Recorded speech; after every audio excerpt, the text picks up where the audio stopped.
Avec ce matin, Nicolas Dose, un constat d'échec. La commission d'enquête de l'Assemblée nationale, qui est chargée d'ausculter en ce moment la grande distribution, constate que la guerre des prix continue. C'est un sujet sans fin, Nicolas. C'est un peu un sujet sans fin, effectivement. Alors, on a eu des états généraux de l'alimentation il y a un peu plus d'un an. La grande loi Egalim, c'était en octobre 2018, qui a augmenté le seuil de revente à perte de 10%, qui a limité les promos.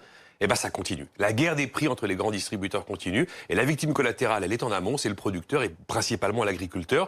Cette commission, elle est toute récente, elle a vu le jour en mars dernier. Ils ont bossé comme des dingues pour arriver à un constat validé à l'unanimité des membres, c'est qu'on n'y arrive pas. Dans 6 cas sur 10, les négociations commerciales, elles aboutissent à une baisse des prix. Dans un cas sur 10, c'est une stabilité des prix. Alors, c'est de la bonne nouvelle pour le consommateur que nous sommes. Mais c'est la mauvaise nouvelle pour le producteur, lui qui est tout en haut. Et en fait, ils arrivent à la conclusion que cette guerre des prix permanente est totalement destructrice, qu'elle ne finira par faire que des perdants et qu'elle lamine l'agriculture française. Quelle est la solution? Alors, ils font 41 propositions pour essayer de rétablir un peu de confiance. Ça va un peu dans tous les sens, mais elles sont là, les propositions.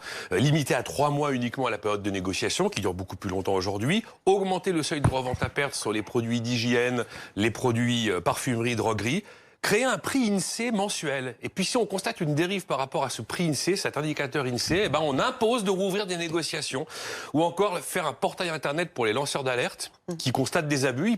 Ils seraient totalement anonymes, voire même indemnisés, parce qu'aujourd'hui, il y a quand même beaucoup d'acteurs, mais il y a aucune plainte. Et puis évidemment, porter le sujet des centrales d'achat jusqu'au niveau européen. On a 4 énormes centrales d'achat en France. Elles sont tellement grosses qu'elles dominent évidemment le marché.